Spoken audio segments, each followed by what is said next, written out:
Bien bonjour les amis et bienvenue dans cette nouvelle vidéo. Je me trouve actuellement à Rio de Janeiro au Brésil pour faire ma 5e merveille du monde, le Christ Rédempteur.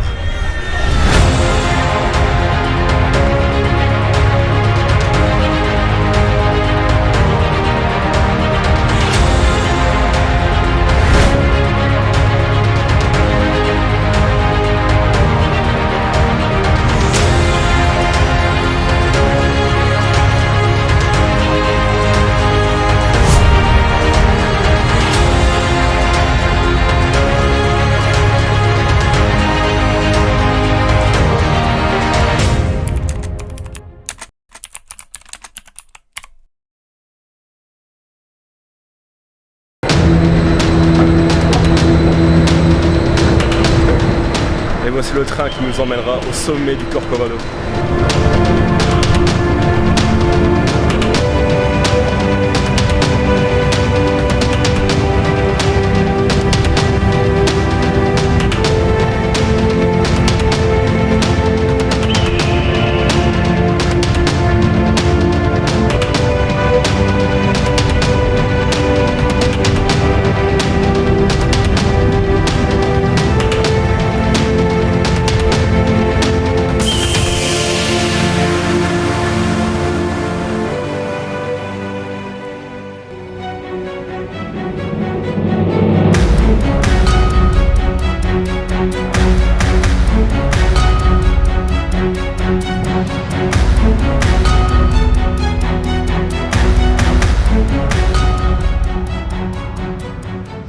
Bon les copains, il est temps de redescendre du Christ Rédempteur. Je vous expliquerai tout ça en voix off parce que clairement il y a beaucoup trop de monde pour parler ici.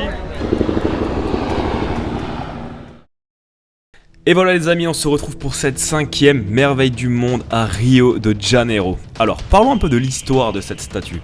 Le Christ Rédempteur, c'est une statue monumentale. Elle est située à Rio de Janeiro au Brésil. Elle est le symbole de la ville et au-delà de ça, du Brésil tout entier. C'est également un symbole du christianisme parmi les plus importants au monde. Elle accueille près de 600 000 visiteurs par an et elle est bien sûr le monument le plus connu du Brésil. Elle a été imaginée la première fois en 1850 par un prêtre catholique, mais ce projet n'a vu le jour qu'en 1920 lorsqu'une pétition de soutien fut initiée pour la construction d'une statue chrétienne. Une fois que le style de la statue a été choisi, la construction a commencé en 1922 et a mis 9 ans pour être terminée. Parlons maintenant de l'auteur de la statue. Ici, il y a les statues des deux personnes en fait qui ont créé et sculpté le Christ Rédempteur. Juste ici, on a Sebastião Leme qui est le concepteur du Christ et juste ici, on a Da Silva Costa qui est le sculpteur en fait du Christ Rédempteur. Alors, il a sculpté la tête et les mains, les deux parties les plus dures à faire du Christ. Ouais, on va expliquer ça un peu plus précisément quand même. Elle a effectivement été faite par Heitor da Silva Costa, mais c'est un peu plus compliqué que ça et cette phrase peut en énerver plus d'un. Car certains attribuent le nom de Paul Landowski, un Français, au Christ Rédempteur. Alors, qui l'a réellement construite en fait ? Eh bien, c'est un peu compliqué, mais en fait, quand le Brésil a lancé un concours pour l'édification d'une statue du Christ sur la montagne du Corcovado, il y a eu plusieurs réponses. Et le lauréat fut attribué à Heitor da Silva Costa. Il avait présenté la statue d'un Christ debout, tenant dans une main une longue croix et dans l'autre un globe. Mais son projet n'était pas vraiment abouti, il ne savait pas comment la construire, ni quels matériaux utiliser. Et, au fil des années de préparation, il dut faire appel à plusieurs personnes pour l'aider. Ainsi, la statue a été complètement redessinée. Sa forme actuelle avec les bras en croix et son style épuré est de l'artiste Carlos Oswald. Puis le modèle fut fait par Paul Landowski, un Français d'origine polonaise, maître en beaux-arts et il travailla sur de l'argile, mais à taille réelle en faisant des tronçons et ces morceaux d'argile furent embarqués plus tard à bord de bateaux où ils servirent à la fabrication de moules et ces mêmes moules servirent quant à eux à la fabrication des vrais morceaux en béton. Mais il restait un problème, il fallait faire la structure interne de la statue en béton puisque c'était le matériau qui avait été choisi, ne sachant pas comment calculer la quantité de béton car à l'époque l'utilisation du béton était une architecture très récente. Enfin, il faut savoir que le visage du Christ Rédempteur ne fut pas dessiné par Paul Landowski, il fit travailler Georg Leonida, un sculpteur roumain. La construction du Christ de Rio fut donc une opération très complexe qui a fait intervenir un grand nombre de personnes. Mais la paternité de la statue est donnée à Heitor da Silva Costa ou Paul Landowski en fonction de quel côté de l'océan on se trouve.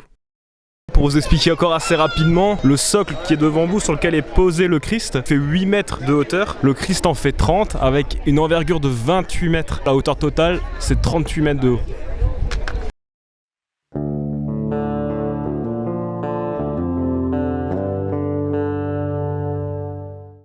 Parlons maintenant un peu de son emplacement. Le choix de l'emplacement de la statue de Rio n'est pas anodin bien sûr. Le but recherché par l'État brésilien, qui a été un peu poussé de ça par l'église catholique, était en fait que cette statue soit visible par le plus grand nombre possible de cariocas. Il fallait alors qu'elle soit construite au sommet d'une des nombreuses collines qui entouraient la ville, et le Corcovado a été choisi après longue hésitation avec le pain de sucre. Ce choix a été dicté tout simplement par la hauteur de la montagne. 710 mètres de hauteur, elle était bien plus haute que sa rivale. De plus, la face qui apparaît par rapport à la ville est abrupte, c'est une falaise, ça renforce l'impression de hauteur, et elle est dans l'axe du coucher du soleil. Et c'est pour toutes ces raisons que le Corcovado a été choisi pour accueillir la statue du Christ Rédempteur. Alors, la statue du Christ Rédempteur est orientée vers l'est, et ce n'est pas anodin comme choix, c'est l'orientation face au soleil levant qui a été privilégiée. Da Silva Costa, le concepteur du projet, l'avait voulu. Du coup, une main montre le nord, une autre le sud. Et c'est également un point de repère assez important pour ceux qui veulent s'orienter dans Rio puisqu'elle est visible de partout dans la ville.